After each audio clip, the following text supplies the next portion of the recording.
Sir कहाँ जा रहे थे? अरे हम सोचे उधर से जाएं। हैं? हम सोच रहे थे उधर से जाएं। उधर से कहाँ जा रहे हैं? ये तुम भी पूरा हम आपको आवाज मार रहे हैं।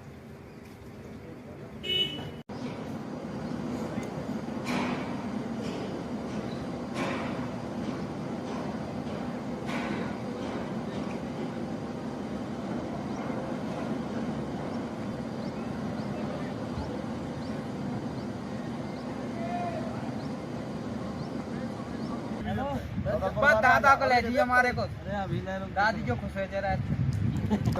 नाल पर एक दाग मार मार आपको और इसके दगा दे नहर में मार दिया अभी गरम होई के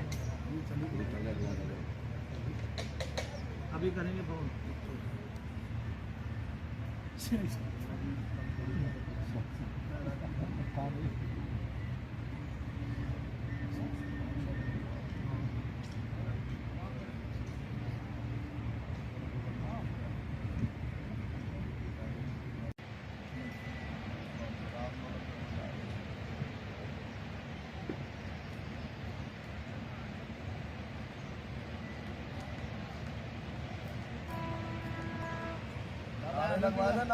हाँ लगवा दो जी।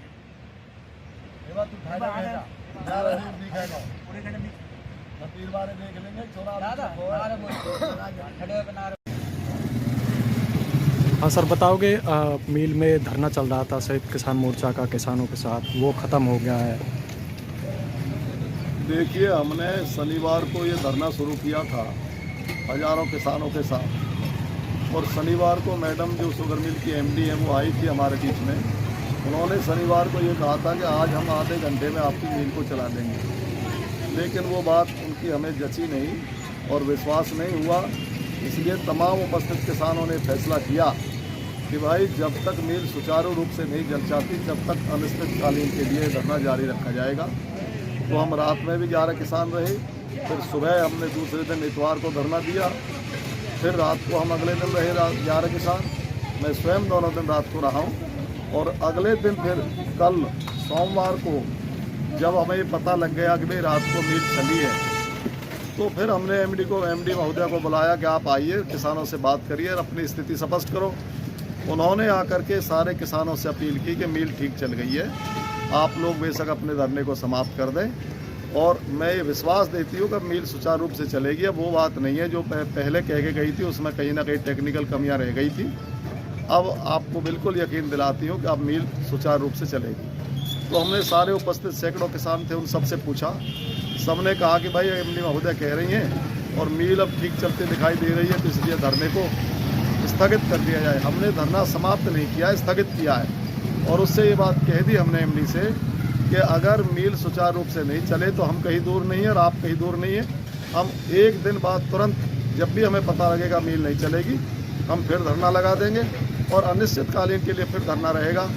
साथ ही हमने अपना जो मांग पत्र था 11 सूत्री जो हमारा मांग पत्र था, जिसमें हमारी मांगें थी कि इस इलाके में गन्ना 7 महीने का है क्रैसिंग के हिसाब से, तो कम से कम 5 लाख क्विंटल गन्ना हमारा दूसरी मिलों में भेजा जाए, जिस पर एमडी महोदय ने कहा कि मैं बात करूंगी और ऐसा करवाने का पूरा प्रयास करूंगी। उसके बाद हमने कहा इसमें जो भारी भ्रष्टाचार फैला हुआ है उसकी भी जांच कराई जाए, तो उस पर भी उन्होंने सहमति जताई और ये कहा है कि जो और मांगे हैं आप उन पर बैठ करके किसी भी दिन आ जाइए और मैं आपके साथ बात करूँगी।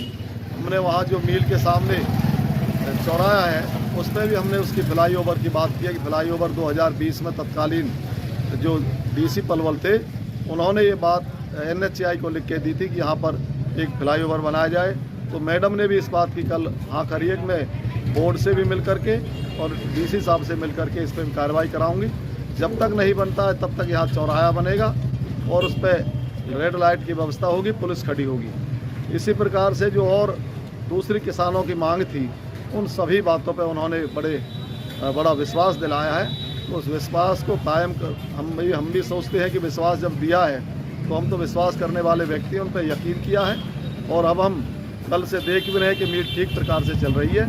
अगर आगे कहीं कोई दिक्कत आएगी तो हम निश्चित तौर पर धरने को दोबारा शुरू करेंगे और मिल में से भ्रष्टाचार मिटा के छोड़ेंगे। हमने और कई बात की कि इसकी हर साल एक सामान्य सभा होती है जिसे AGM कहते हैं, वो 2014 से नहीं हुई। उस पर भी उन्होंने कहा कि मैं यकीन दिलाती हूँ आपको, मैं इसको AGM की मीटिंग कराऊंगी।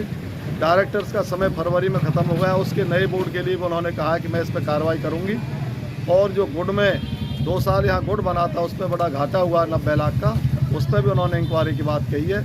और कई ऐसे अपात्र कर्मचारी हैं जिनको गलत ड्यूटी दे रखी है, जो उस ड्यूटी के योग्य नहीं है, उनको भी बदलने की बात हमने कही है। उस पर भी उन्होंने कहा है कि मैं ऐसा कार्रवाई करूंगी।